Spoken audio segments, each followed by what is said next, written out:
Federalism is a combine and compound mode of government that combines a general government with regional governments in a single political system, dividing the powers between the two.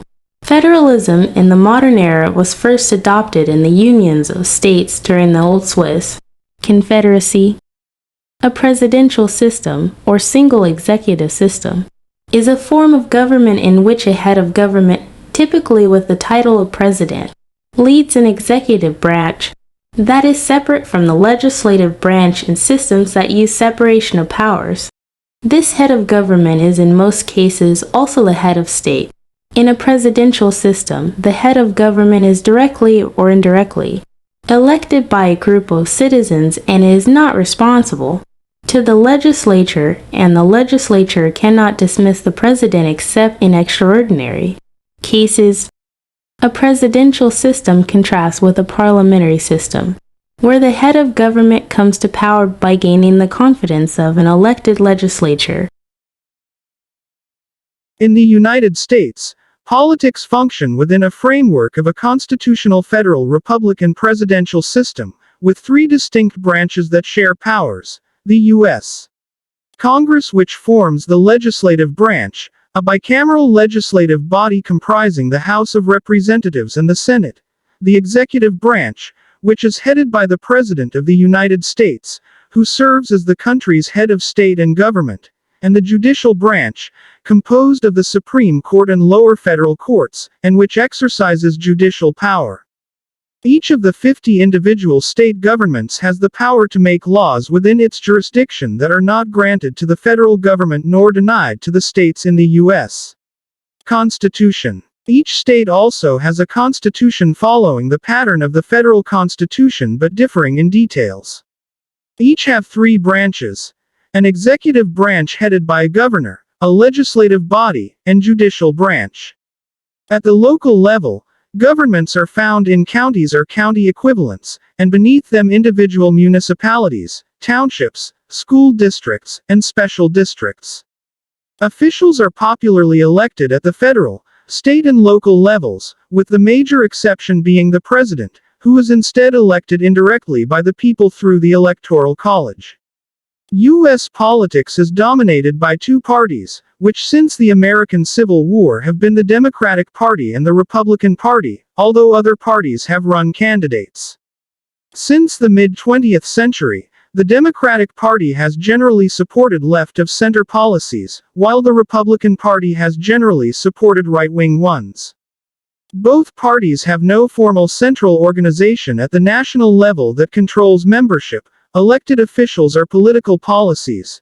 Thus, each party has traditionally had factions and individuals that deviated from party positions. Almost all public officials in America are elected from single-member districts and win office by winning a plurality of votes cast, i.e. more than any other candidate, but not necessarily a majority. Suffrage is nearly universal for citizens 18 years of age and older, with the notable exception of registered felons. The United States is a constitutional federal republic, in which the President, the head of state and head of government Congress, and judiciary share powers reserved to the national government, and the federal government shares sovereignty with the state governments. The federal government is divided into three branches, as per the specific terms articulated in the U.S. Constitution. The executive branch is headed by the President and is independent of the legislature. Legislative power is vested in the two chambers of Congress, the Senate and the House of Representatives. The judicial branch, or judiciary, composed of the Supreme Court and lower federal courts, exercises judicial power. The judiciary's function is to interpret the United States Constitution and federal laws and regulations. This includes resolving disputes between the executive and legislative branches. The federal government's layout is explained in the Constitution. Two political parties, the Democratic Party and the Republican Party, have dominated American politics since the American Civil War, although other parties have existed. There are major differences between the political system of the United States and that of many other developed countries, including an upper legislative house, the Senate, with far more power than is found in equivalent bodies in most other countries. A Supreme Court that also has a wider scope of power than is found in most countries. A separation of powers between the legislature and the executive, and a political landscape dominated by only two main parties. The United States is one of the world's only developed countries where all additional parties have minimal or non-existent influence and almost no representation at the national and state level. Causes for this mainly focus on the plurality-based first-past-the-post voting system, used in most elections, which encourages strategic voting and discourages vote splitting. This also results in both major parties having multiple internal factions. Citation needed. The federal entity created by the U.S. Constitution is the dominant feature of the American governmental system, as citizens are also subject to a state government and various units of local government, such as counties, municipalities, and special districts. Today's Democratic Party believes that government has an important role to play in society. It fights against economic inequality. It advocates policies that battle racial and gender discrimination. But it wasn't always this way. The Democratic Party was once the party of white supremacy, supporting slavery and the Ku Klux Klan. To understand how the party made such a huge shift, you have to go back to its origins in the mid-1820s, when it sprung up supporting the presidential candidacy of a popular former general, Andrew Jackson. Jackson was an outsider, challenging the political establishment and the elites of his day, and his critics disparaged him as a jackass. But Jackson embraced the animal as a symbol of determination, and donkeys started appearing in newspapers to represent him and his followers. At the state and local level, the process of initiatives and referendums allows citizens to place new legislation on a popular ballot, or to place legislation that has recently been passed by a legislature on a ballot for a popular vote. Initiatives and referendums, along with recall elections and popular primary elections, are signature reforms of the progressive era. They are written into several state constitutions, particularly in the western states, but not found at the federal level.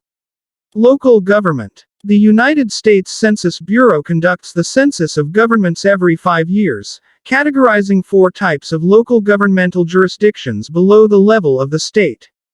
County governments. Town or township governments. Municipal governments. Special purpose local governments, including both school districts and other special districts. In 2010, there were 89,500 total local governments, including 3,033 counties, 19,492 municipalities, 16,500 townships, 13,000 school districts, and 37,000 other special districts. Local governments directly serve the needs of the people, providing everything from police and fire protection to sanitary codes, health regulations, education, public transportation, and housing. Typically, local elections are nonpartisan. Local activists suspend their party affiliations when campaigning and governing. County government. County, United States. The county is the administrative subdivision of the state, authorized by state constitutions and statutes. The county equivalents in Louisiana are called parishes, while those in Alaska are called boroughs. The specific governmental powers of counties vary widely between the states. In some states, mainly in New England, they are primarily used as judicial districts. In other states, counties have broad powers in housing, education, transportation, and recreation. County government has been eliminated throughout Connecticut, Rhode Island, and in parts of Massachusetts, while the unorganized borough area of Alaska, which makes up about a half of the area of the state, does not operate under a county-level government at all. In areas that do not have any county governmental function and are simply a division of land, services are provided either by lower-level townships or municipalities, or the state. Counties may contain a number of cities, towns, villages, or hamlets.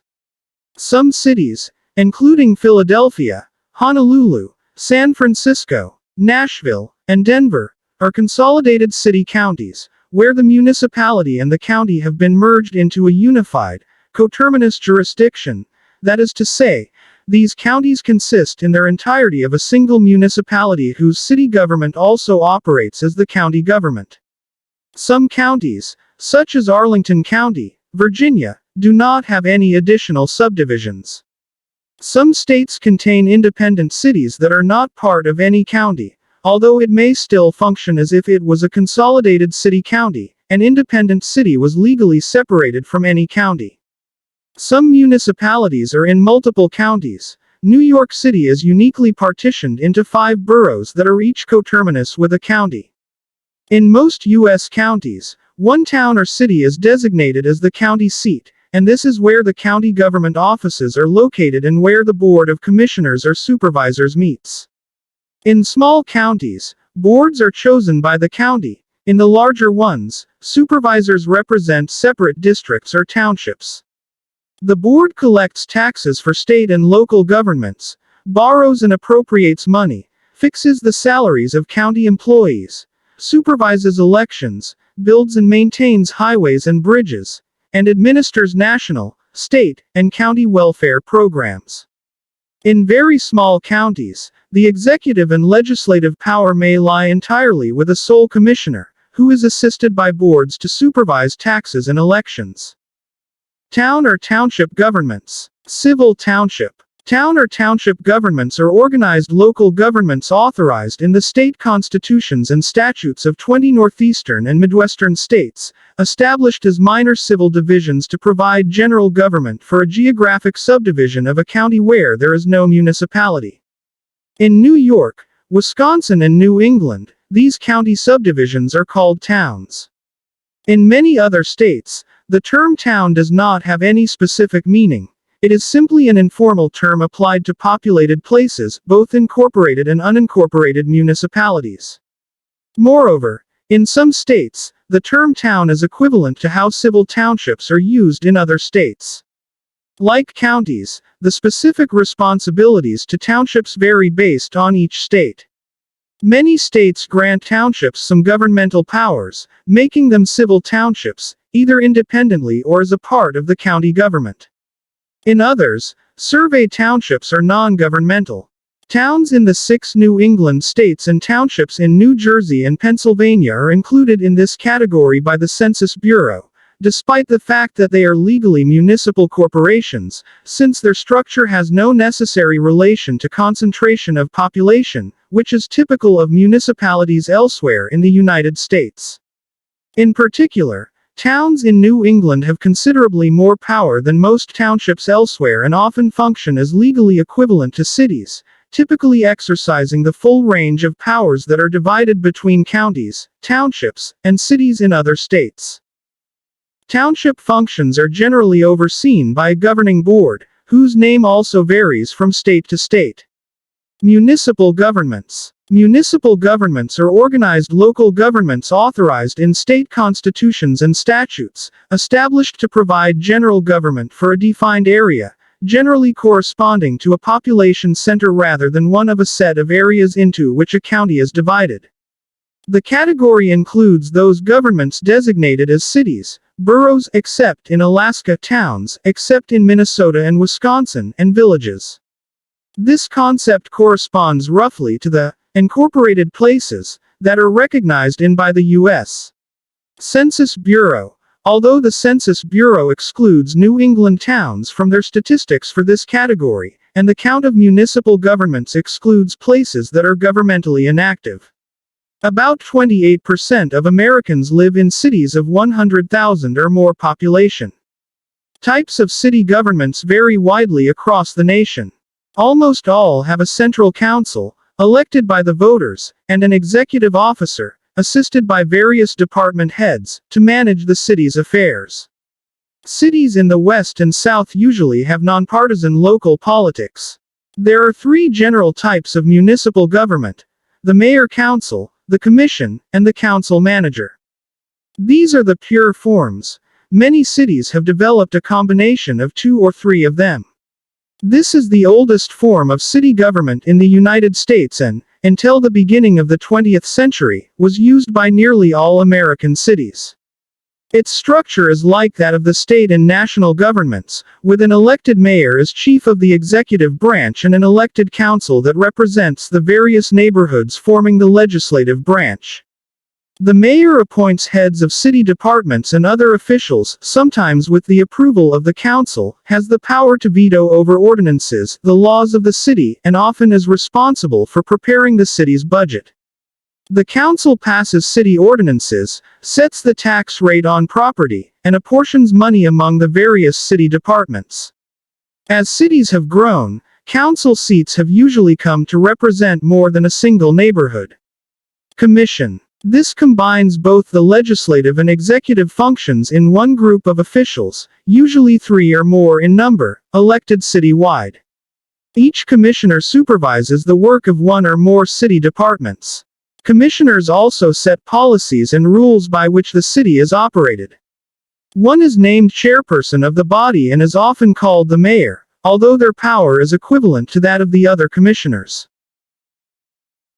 Council manager. The city manager is a response to the increasing complexity of urban problems that need management ability not often possessed by elected public officials. The answer has been to entrust most of the executive powers, including law enforcement and provision of services, to a highly trained and experienced professional city manager. The council manager plan has been adopted by a large number of cities. Under this plan, a small, elected council makes the city ordinances and sets policy, but hires a paid administrator, also called a city manager, to carry out its decisions. The manager draws up the city budget and supervises most of the departments.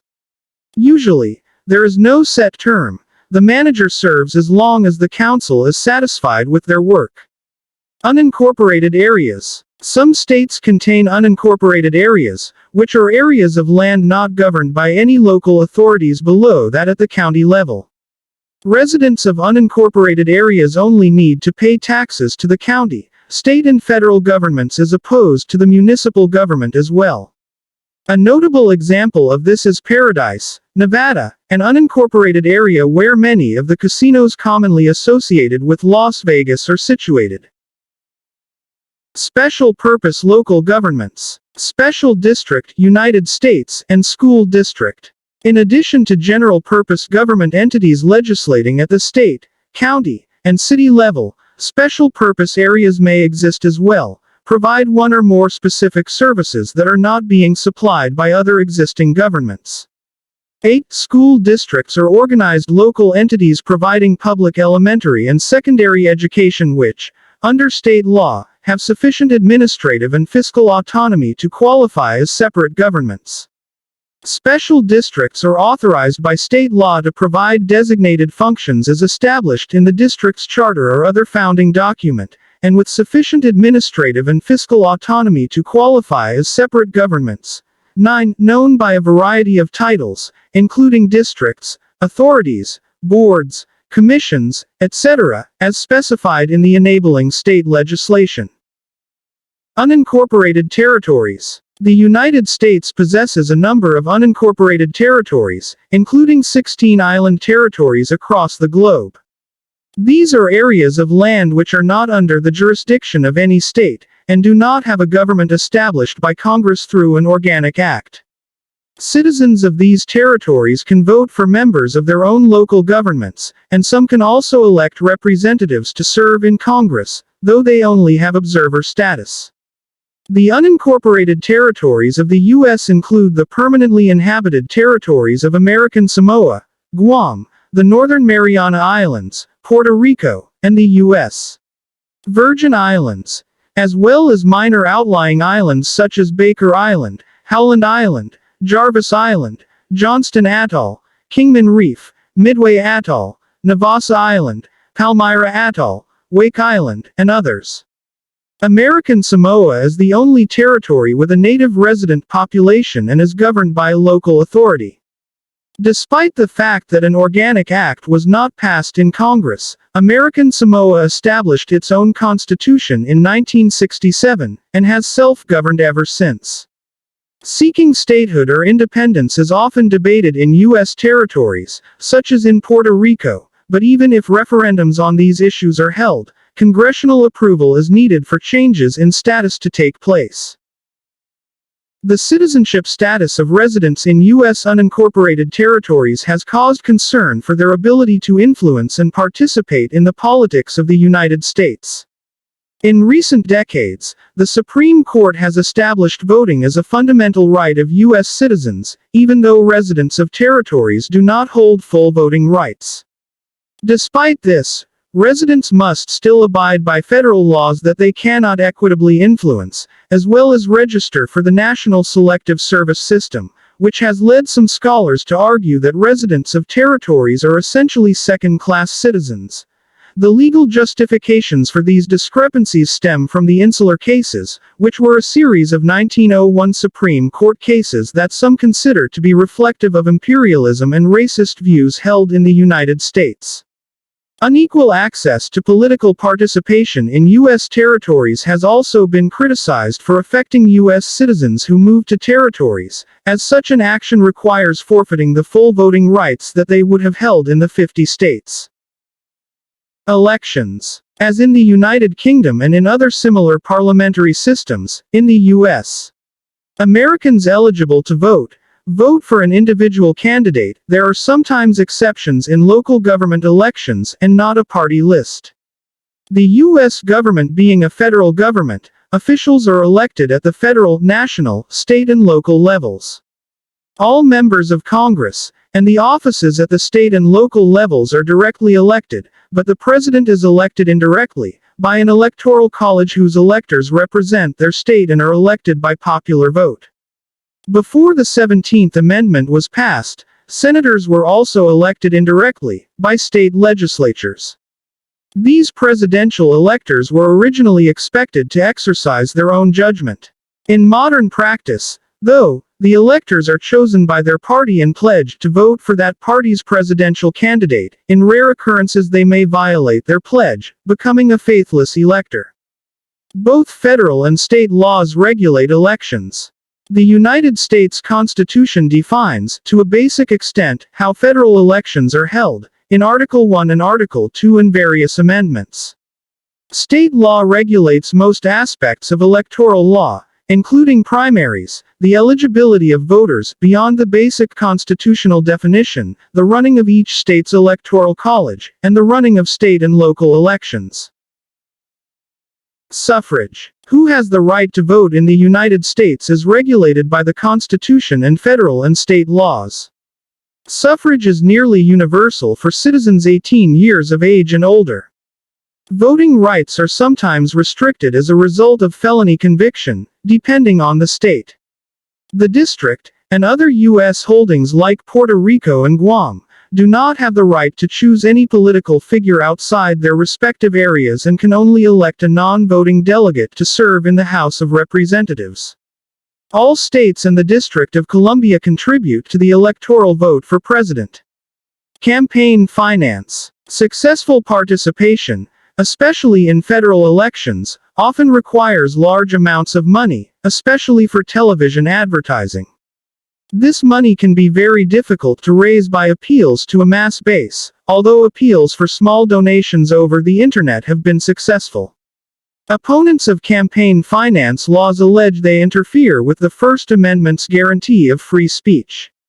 Even when laws are upheld, the complication of compliance with the First Amendment requires careful and cautious drafting of legislation, leading to laws that are still fairly limited in scope, especially in comparison to those of other developed democracies such as the United Kingdom, France or Canada. Political parties, pressure groups. Political parties. Background. The United States Constitution never formally addressed the issue of political parties, primarily because the Founding Fathers opposed them. Nonetheless, parties, specifically two competing parties or a two-party system, have been a fundamental part of American politics since shortly after George Washington's presidency. In partisan elections, candidates are nominated by a political party or seek public office as an independent. Each state has significant discretion in deciding how candidates are nominated, and thus eligible to appear on the election ballot. Typically, Major party candidates are formally chosen in a party primary or convention, whereas candidates from minor parties and independent candidates are required to complete a petitioning process. The current informal two-party system in the United States is made up of the Democratic Party and the Republican Party. These two parties have won every U.S. presidential election since 1852 and have controlled the U.S. Congress since at least 1856. From time to time, a third party has achieved some minor representation at the national and state levels. Since the Great Depression and the New Deal, and increasingly since the 1960s, Democratic Party has generally positioned itself as center-left in American politics, while the Republican Party has generally positioned itself as center-right, although there are other factions within each. Party organization. Political party strength in U.S. states. Unlike in many other countries, the major political parties in America have no strong central organization that determines party positions and policies, rewards loyal members and officials, or expels rebels. A party committee or convention may endorse a candidate for office, but the determination of who will be the party's candidate in the general election is usually done in primaries open to voters who register as Democrats or Republicans. Furthermore, elected officials who fail to toe the party line because of constituent opposition to it, and cross the aisle to vote with the opposition, have relatively little to fear from their party. Parties have state or federal committees that act as hubs for fundraising and campaigning. See Democratic National Committee, Republican National Committee, and separate campaign committees which work to elect candidates at a specific level, but do not direct candidates or their campaigns. In presidential elections, the party's candidate serves as the de facto party leader, whose popularity or lack thereof helps or hinders candidates further down the ballot. Midterm elections are usually regarded as a referendum on the sitting president's performance. Some Lee Drutman, Daniel J. Hopkins writing before 2018 argue that in the 21st century, along with becoming overly partisan, American politics has become overly focused on national issues and nationalized, so that even local offices, formerly dealing with local issues, now often mention the presidential election. Two-party system. Causes of a two-party system. Third, political parties have appeared from time to time in American history but seldom lasted more than a decade. They have sometimes been the vehicle of an individual. Theodore Roosevelt's Bull Moose Party, Ross Perot's Reform Party, had considerable strength in particular regions. Socialist Party, the Farmer Labor Party, Wisconsin Progressive Party, Conservative Party of New York State, and the Populist Party are continued to run candidates for office to publicize some issue despite seldom winning even local elections. Libertarian Party, Natural Law Party, Peace and Freedom Party. Factors reinforcing the two-party system include the traditional American electoral format of single-member districts where the candidate with the most votes wins, known as the first-past-the-post system, which according to Duverger's law favors the two-party system. This is in contrast to multi-seat electoral districts and proportional representation found in some other democracies. The 19th century innovation of printing party tickets to pass out to prospective voters to cast in ballot boxes. Originally, voters went to the polls and publicly stated which candidate they supported, consolidated the power of the major parties.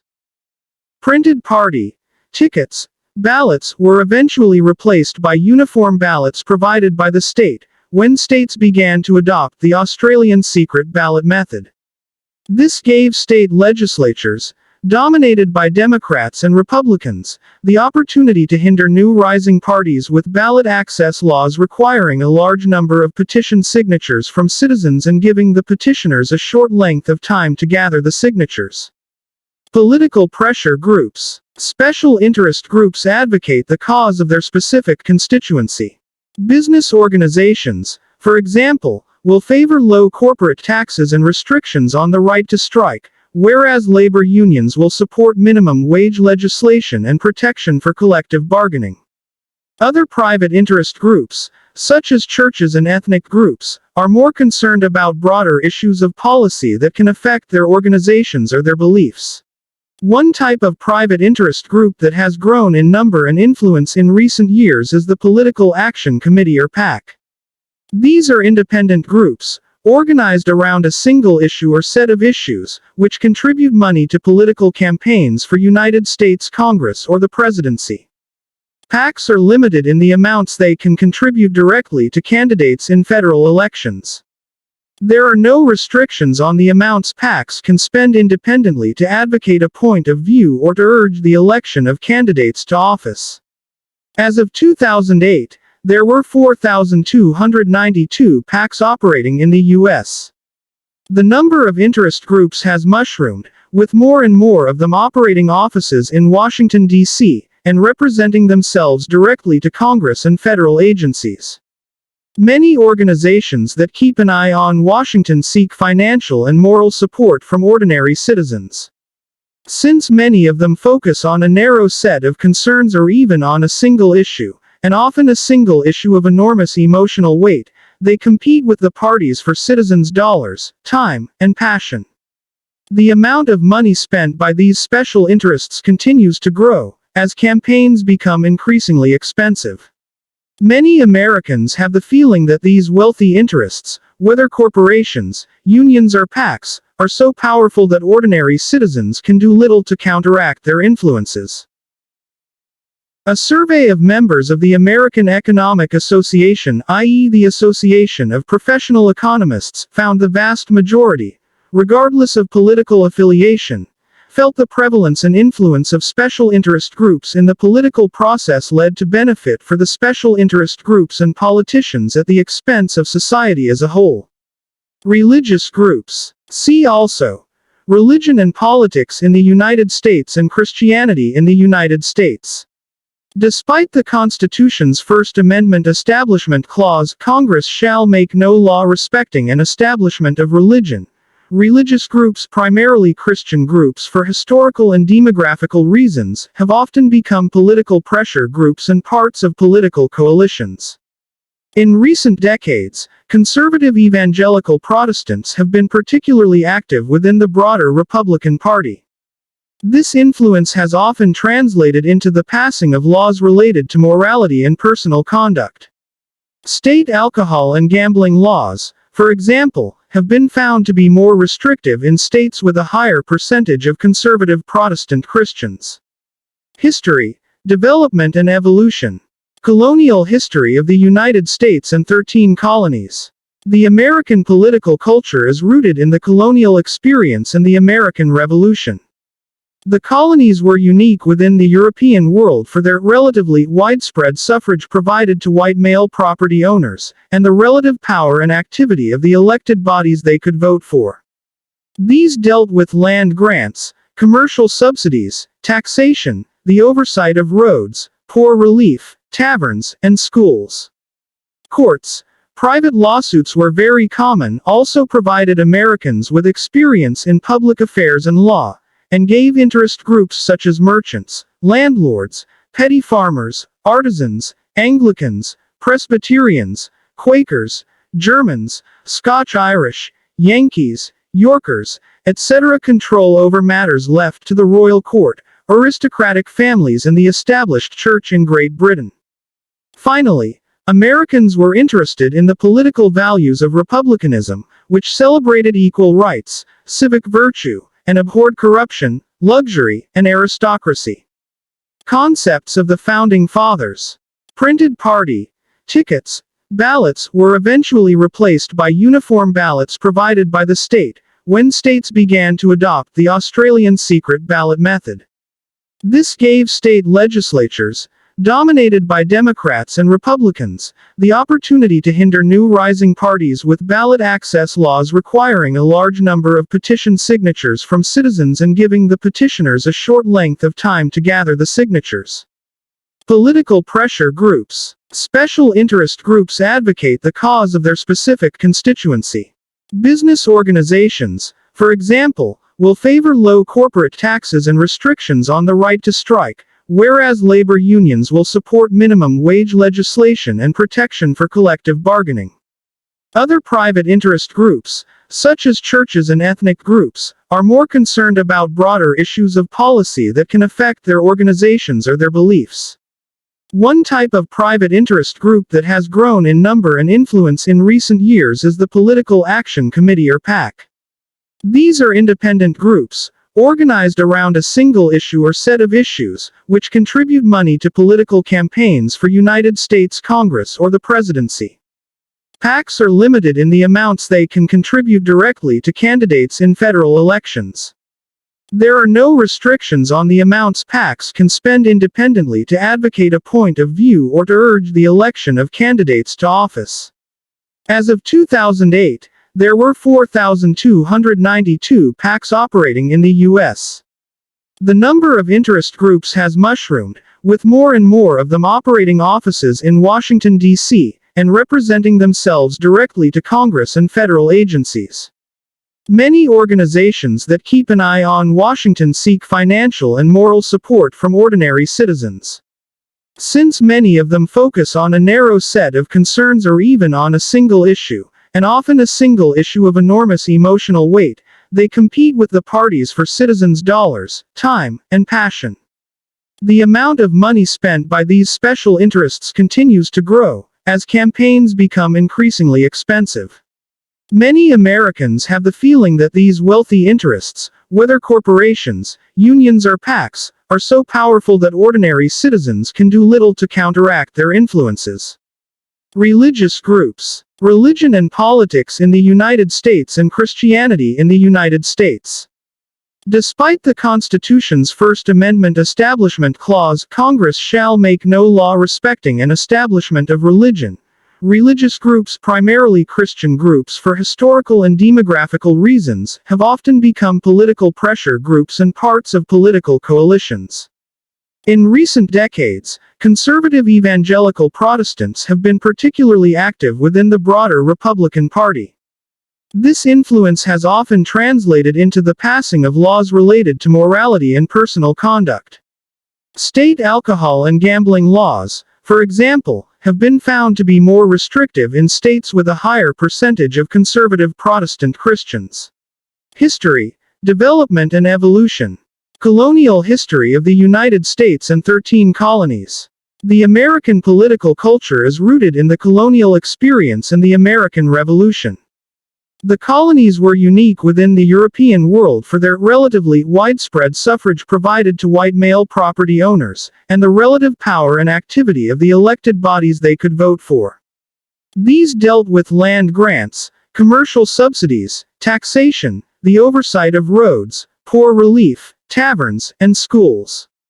Courts.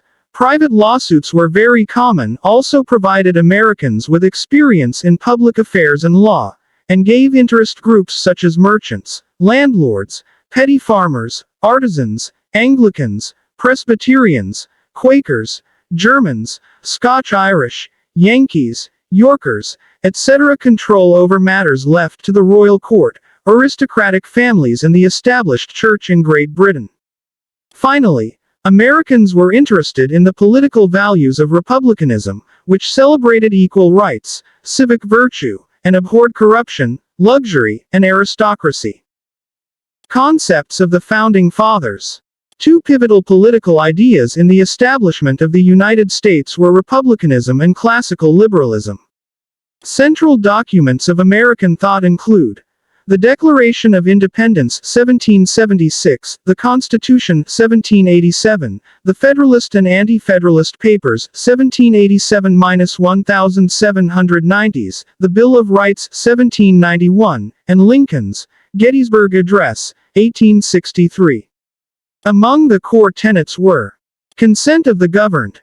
The authority and legitimacy of the government is dependent upon the assent of the people as expressed in free and fair elections. Civic duty, positive liberty, republican virtue, the responsibility to understand and support the government, participate in elections, pay taxes, oppose political corruption, and perform military service. Democracy. Government answerable to citizens, who may change who represents them through elections. Equality before the law. laws that attach no special privilege to any citizen and hold government officials subject just as any other person. Freedom of religion. Government that neither supports nor suppresses any or all religion. Freedom of speech. Government that restricts neither through law nor action the nonviolent speech of a citizen, a marketplace of ideas. Post-World War II. At the time of the United States founding, the economy was predominantly one of agriculture and small private businesses, and state governments left welfare issues to private or local initiative. As in the UK and other industrialized countries, laissez-faire ideology was largely discredited during the Great Depression. Between the 1930s and 1970s, fiscal policy was characterized by the Keynesian consensus. After the Reagan Revolution, in the early 1980s, laissez-faire ideology once more became a powerful force in American politics.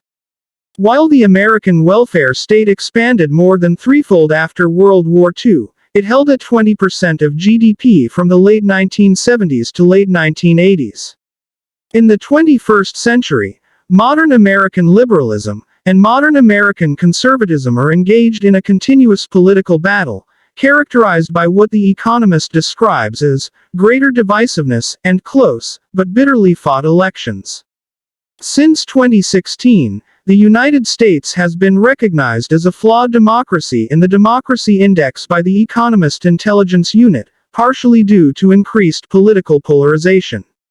In foreign affairs, the United States generally pursued a non-interventionist policy of avoiding foreign entanglements before World War II. After the war, when America became a superpower, for many decades the country embraced internationalism, seeking allies to contain communism and foster economic cooperation. Development and evolution of political parties. See also History of the United States Republican Party and History of the United States Democratic Party. Background. The United States Constitution never formally addressed the issue of political parties, primarily because the Founding Fathers, Alexander Hamilton, James Madison, George Washington, opposed them as domestic political factions leading to domestic conflict and stagnation. Nevertheless, the beginnings of the American two-party system emerged from Washington's immediate circle of advisors, including Hamilton and Madison. By the 1790s, different views of the new country's proper course had already developed, with those holding the same views banding together. The followers of Alexander Hamilton, the Federalist, favored a strong central government that would support the interests of commerce and industry. The followers of Thomas Jefferson, Democratic Republicans, preferred a decentralized agrarian republic. By 1828, the Federalists had disappeared as an organization, replaced first by the National Republican Party and then by the Whigs, while the Democratic Republicans evolved into the Democrats led by Andrew Jackson, and known for celebrating the common white man, and the expansion of suffrage to most of them. In the 1850s, it was the Whigs' turn to disappear, undone by the issue of whether slavery should be allowed to expand into the country's new territories in the West. The Whigs were eventually replaced by the Republican Party, which opposed slavery expansion and whose first successful candidate for the presidency was Abraham Lincoln.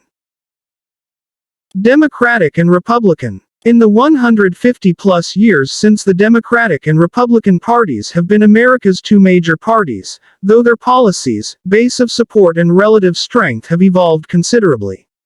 Some eras in American politics include Reconstruction era and Gilded Age.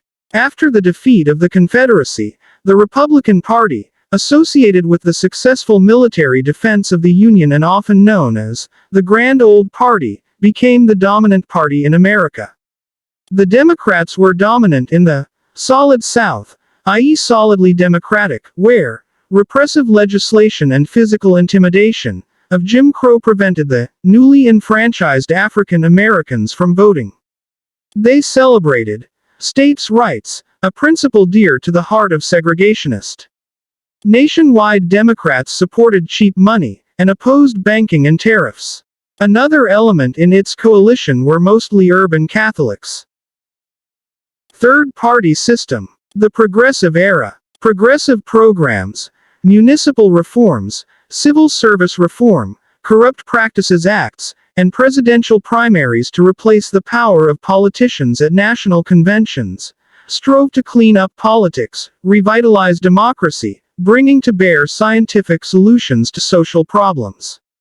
Progressive leaders included Republicans Theodore Roosevelt, Robert M.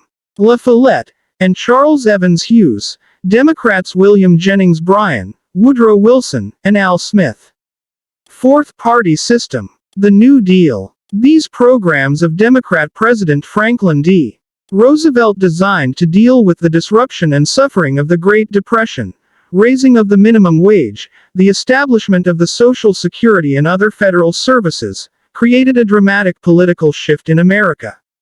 Roosevelt forged a broad coalition, including small farmers, northern city dwellers, organized labor, European immigrants, liberals, intellectuals, and reformers. The Democratic Party became the dominant party, retaining the presidency until 1952 and controlling both houses of Congress for most of the period until the mid-1990s. Fifth party system. The breakup of New Deal coalition. The Civil Rights Act of 1964 and Voting Rights Act of 1965, driven by Democratic President Lyndon B. Johnson, began the breaking off of the white segregationist Solid South from the Democratic Party. Richard M. Nixon's Southern Strategy began the process of winning white Southerners away to the GOP, and within a few decades created a solidly Republican South. Republican conservatives became victorious with the 1980 victory of Ronald Reagan, who campaigned on a theme of smaller government, free trade and tax cuts. These would stimulate economic growth, which would then trickle down to the middle and lower classes who might not benefit initially from these policies. The Republican Party was now said to rest on three legs of Christian right, social conservatism, fiscal conservatism, small government, and strong anti-communist military policy.